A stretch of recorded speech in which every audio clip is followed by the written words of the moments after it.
Chief Justice of India, my very distinguished colleagues in the Supreme Court, Justice Bhushan Gavai and Justice Abhay Ok,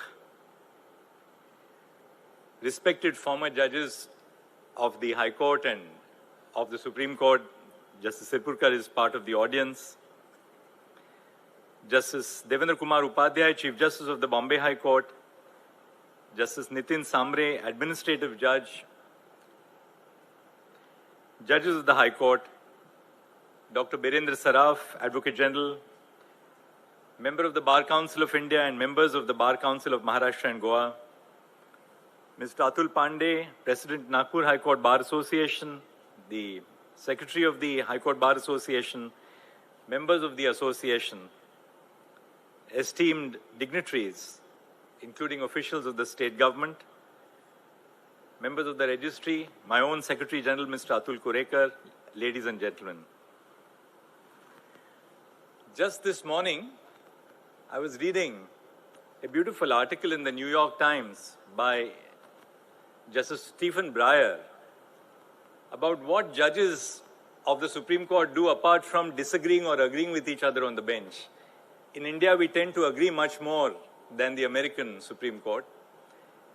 And the drift of the article is that despite the fact that judges express their views either in favor of what the other judge is saying or against the view so dispassionately and sometimes with a great deal of vigor, they are at heart very good friends.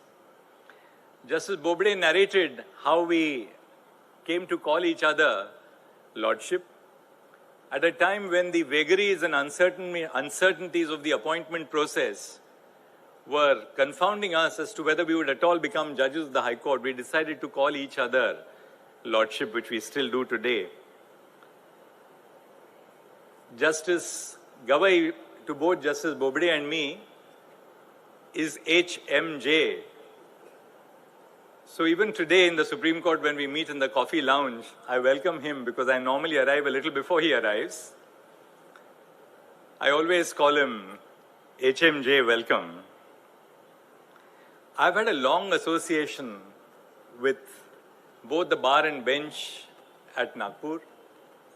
I had the privilege of sitting here twice for over 3 months when I was still cutting my teeth as a young judge of the High Court. And I learned a great deal from the bar. I spent very happy months here in the company of all of you who educated me in areas of law which I was not familiar with. But even before that, I was the beneficiary of members of the bar who made this cross-migration to Mumbai. Justice Bobde's distinguished father, Bhausaheb Bobde, and Justice Vasanthi Naik's very distinguished father, Mr. B.R. Manohar. I can only tell you this, that one of the early cases which I appeared as a junior with Mr. Bhausaheb Bobde involved the withdrawal of the prosecution which was launched against the head of the Dawoodi Bohra community. And the test was, what is the test to be applied for the withdrawal of a prosecution of this nature? And I learned so much, not merely about the law, but about strategizing about the law from Bhausaheb in that case.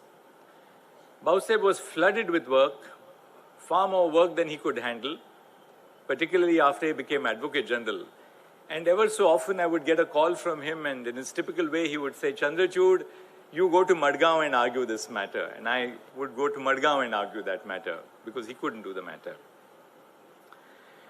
Speaking about B.R. Manohar, there was a case which was a very complex EXIM case, import and export case. Our senior, who was briefed in the High Court, names not to be taken, on every occasion that the case was listed, would say that I don't know anything about this case because it is so complex and please brief me all over again. The day before the final hearing was to start, we were told by the clerk of the senior that he is not going to accept the brief and he is returning the brief. The advocate on record was simply astounded because we had spent about 8 or 9 days in conference with the senior. So he asked me whom should we brief, and I said, let's go and speak to Manoj Saib, who has just come to Mumbai for some other case. So he said, I'm going to go back to my room at the Oberoi by about 12:30. Come and see me at 5 o'clock in the evening for conference. At 5:30, when we went to Mr. Manohar's room, he was completely ready with the facts and the law. He had typically his green register where he would make notes in his beautiful handwriting. And he told us at 5:30, I have 3 questions to ask you about this case. That's all that you need to answer. I'm ready with the case. As for the rest, I'm giving you a list of authorities. Please keep them ready in the court. Justice Gavai, in his presentation, spoke about how glad he is that Justice Sambre has made the shift back from Mumbai to Nagpur to head this bench as the administrative judge. Of course, I support that. But equally, I do respect the fact that this cross migration is taking place between Nagpur and Mumbai. That was the tradition in which stalwarts from Nagpur came to Mumbai, established themselves as leading members of the bar in Mumbai. Likewise, lawyers from Mumbai appeared here, judges from Nagpur came and occupied important positions. I personally learnt a great deal in my early years as a judge of the High Court from senior colleagues like Justice Daga, who is present in the audience, with whom we shared so many happy moments discussing not just law but life as well. I learnt a great deal from members of the services, from the service judiciary who became judges of the High Court. Justice R.C. Chavan is here. As a young member of the bar who was appointed to be a judge of the High Court at the raw age of barely 40, I knew little about the district judiciary. But we learned a great deal about the district judiciary in our contact with members of the district judiciary who came to occupy important positions of responsibility in the High Court. So I do believe that this cross-fertilization of ideas, without regard to hierarchy, without regard to status, is crucial to promote the stability of our High Court as an institution. Speaking about Justice Mohta, I can really spend the whole night about sharing reminiscences, but just one last reminiscence and then I'll make a brief presentation on the subject for this evening. I was appearing before a division bench which was presided over by Justice Mohta in a very important case relating to a Sakhar Karkhana. The bench of Justice Mohta and Justice Jhunjhunwala was dead against us. Every time that we appeared before them, they would say that, well, there's nothing in the case.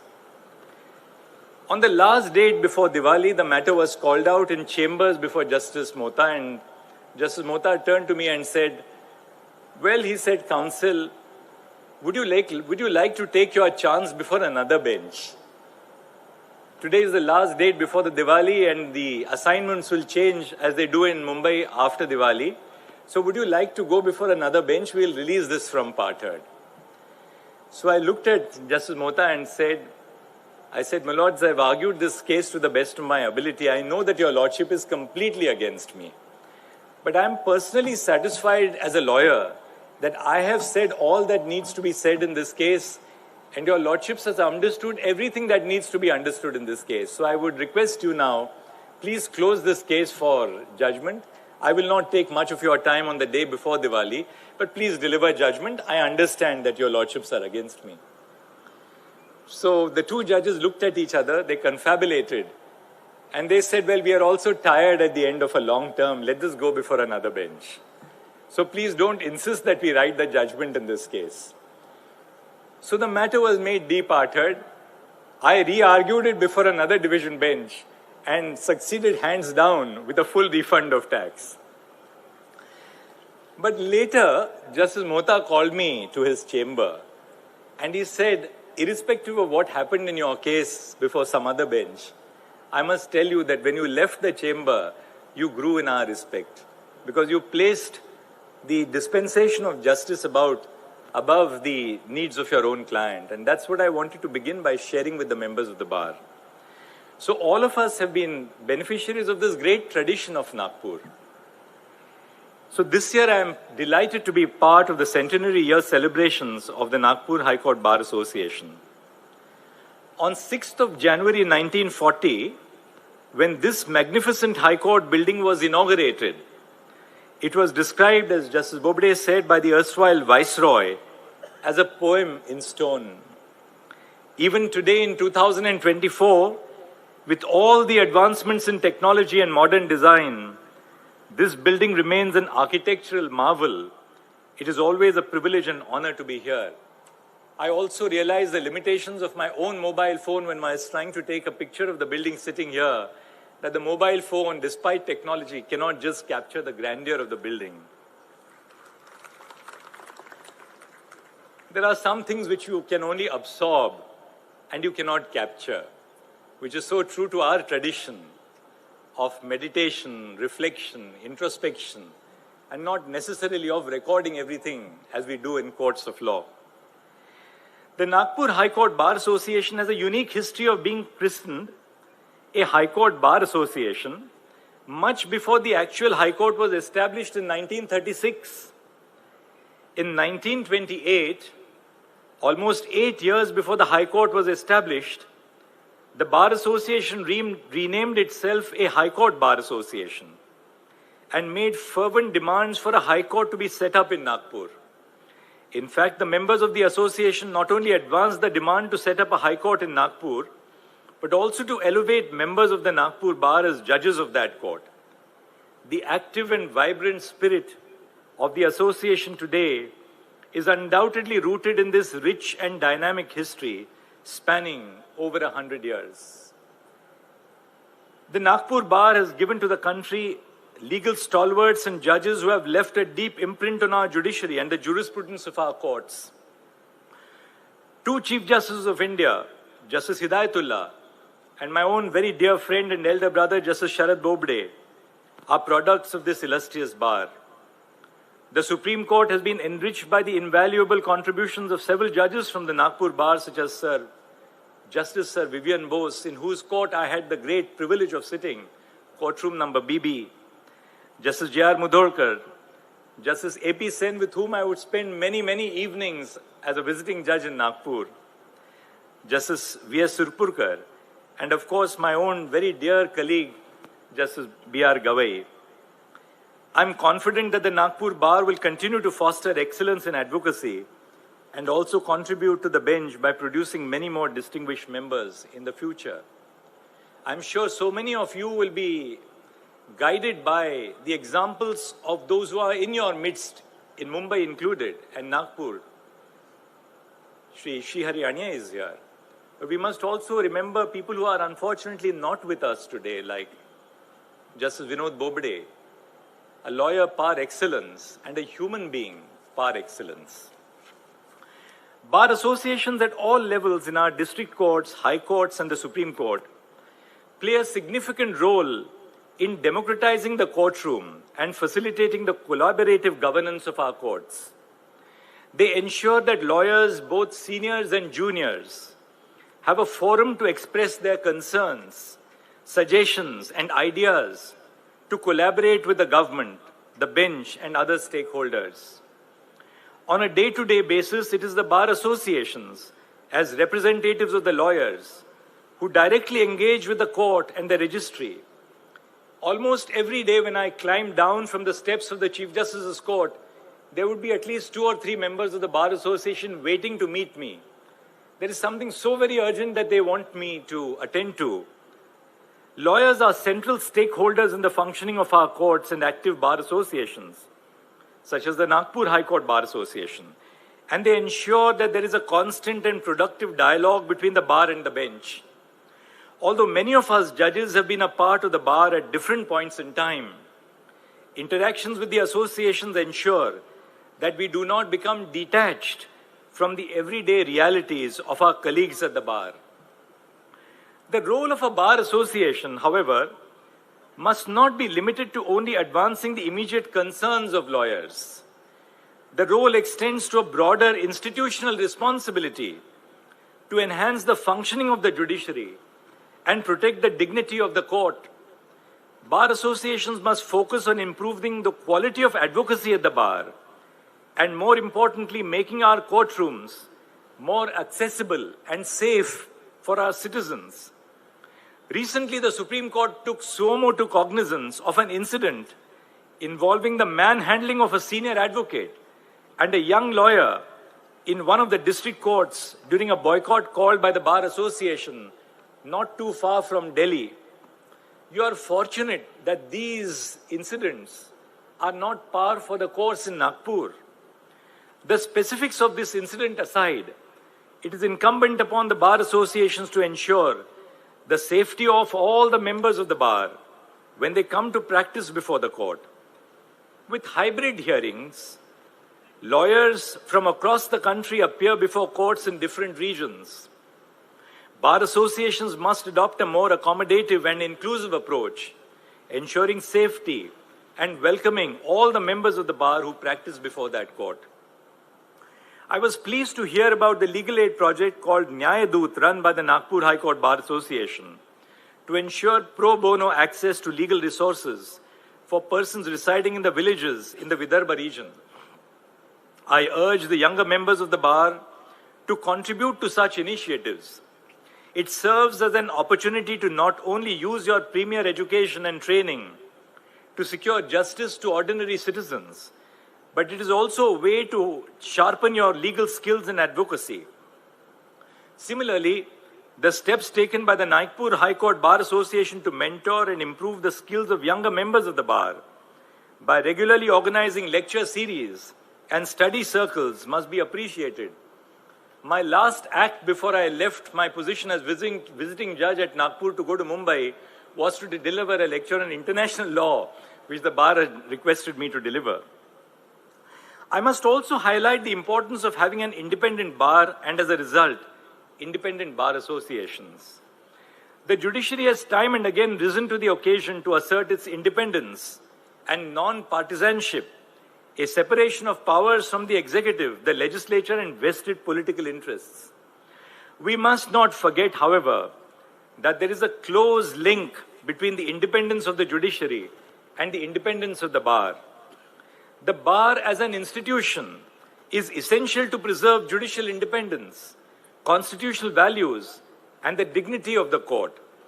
In a vibrant and argumentative democracy like ours, most individuals have a political ideology or inclination.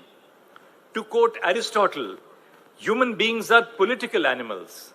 Lawyers are no exception.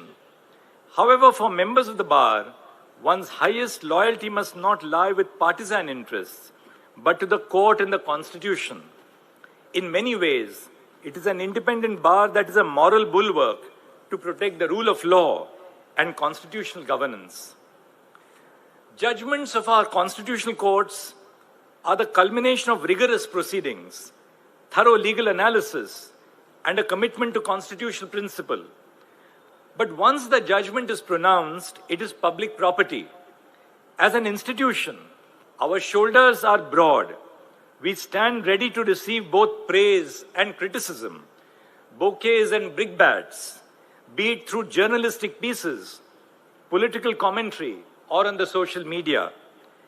But as members and office bearers of bar associations, with years of training and experience, you must distinguish yourself from the layperson while reacting to judgments of the court and engaging in legal discussion. Of late, I have been very disturbed by the tendency of members of bar associations to comment on cases which are pending before the court and of commenting on judgments delivered by the court. You are first and foremost officers of the court, and the dignity and truth in our legal discourse is in your hands. As members of the bar, it is incumbent upon you to communicate the judgments of the court to the public, utilizing platforms such as opinion pieces in newspapers, media appearances, and public lectures. In this sense, the bar has the potential to act as a bridge between the court and the citizens. In fulfilling your role, the bar can effectively translate complex legal concepts and precedents into accessible language for the public, fostering a deeper understanding of our constitutional values and the true purport of our judgments. On many occasions, I have spoken about the need for representation of women in the judiciary and as members of the bar.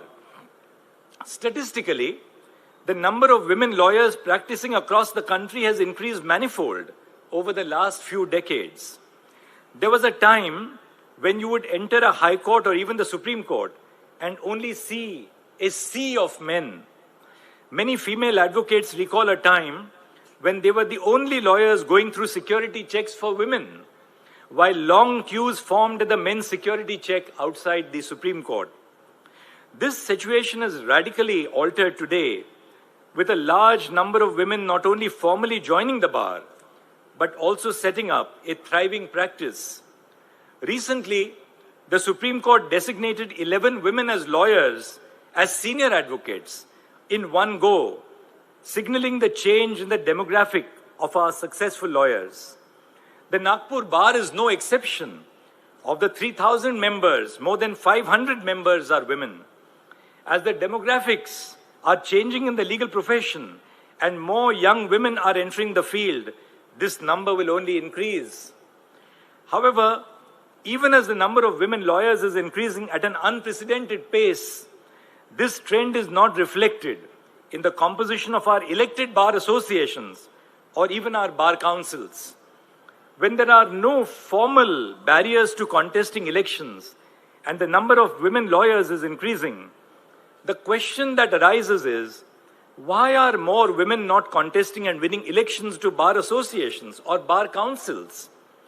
This lack of representation is not unique to the Nagpur Bar Association, but permeates to bar associations and bar councils across the country. A study which was conducted in 2021 revealed that only a meager 2.04% of the elected representatives in the 21 state bar councils are women. Not a single office bearer of the Bar Council of India is a woman. There is only one woman member in the Supreme Court Bar Association Executive Committee. Contesting elections for bar associations and for bar councils requires extensive networking, campaigning, and soliciting of votes, which often leads to the formation and perpetuation of an entrenched old boys club. This environment can act as a significant disincentive for women, discouraging them from participating in these elections, let alone engaging in campaigns and successfully winning them. It is not enough to remove formal barriers to women lawyers contesting elections.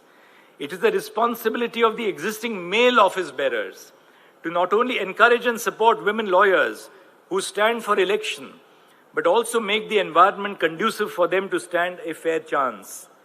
I am optimistic that the Nagpur Bar Association, with its glorious history of fostering social change, will take proactive measures in this direction. I also urge all the women advocates in the audience to assert their position in the Bar Association, come forward, contest elections, and hold positions of responsibility. In many ways, the city of Nagpur holds immense importance in the life of our republic and the life of one of the founders of our republic, Dr. Babasaheb Ambedkar. It is here that Babasaheb embraced Buddhism, and his final remains are enshrined in the central dome of Diksha Bhumi Stupa.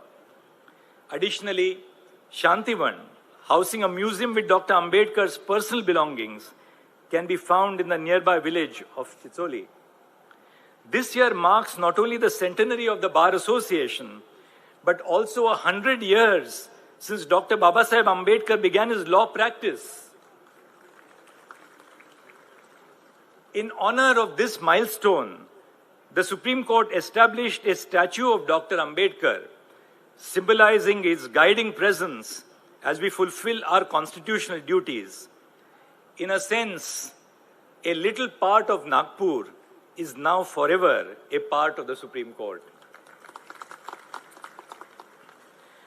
Dr. Ambedkar's motivation to pursue a legal practice was rooted in the independence a legal practice provides.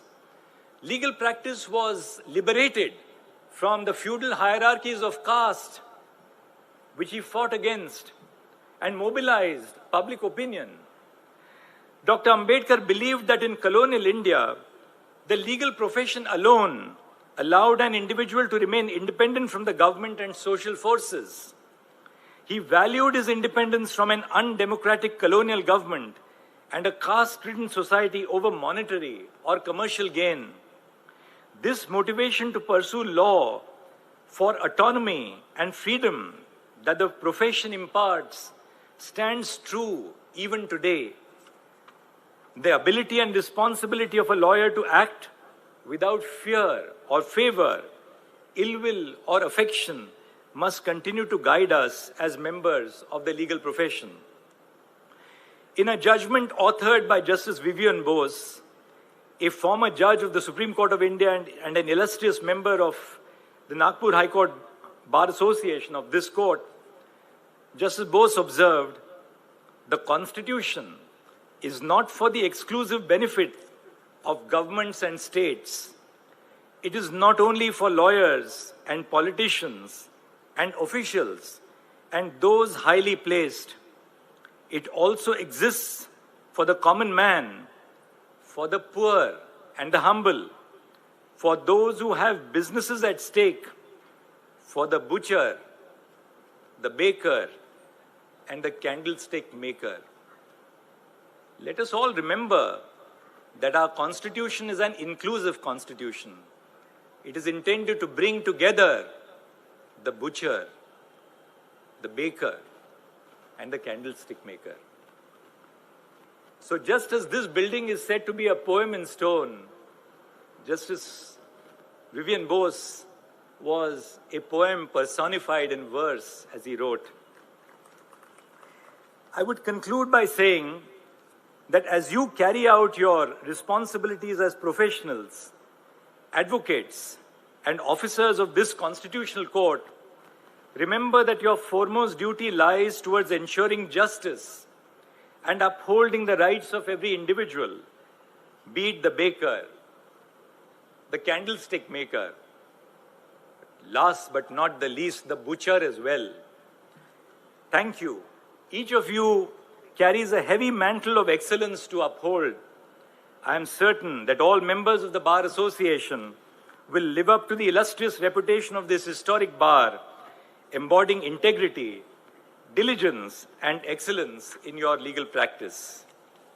Justice Gawai said before he ended that he is not making a long speech because he will speak tomorrow and come back during the year-long celebrations. I made a long speech, but I expect that I will also return celebrations. Thank you. Namaskar. Xi'an ಚಾನಲ್ನ ನೋಡ್ತಾ ಇರಿ, subscribe ಆಗಿ, like ಮಾಡಿ, share ಮಾಡಿ, ಮುಕ್ತ ಪತ್ರಿಕೋದ್ಯಮವನ್ನು ಬೆಂಬಲಿಸಿ. ನಮಸ್ಕಾರ.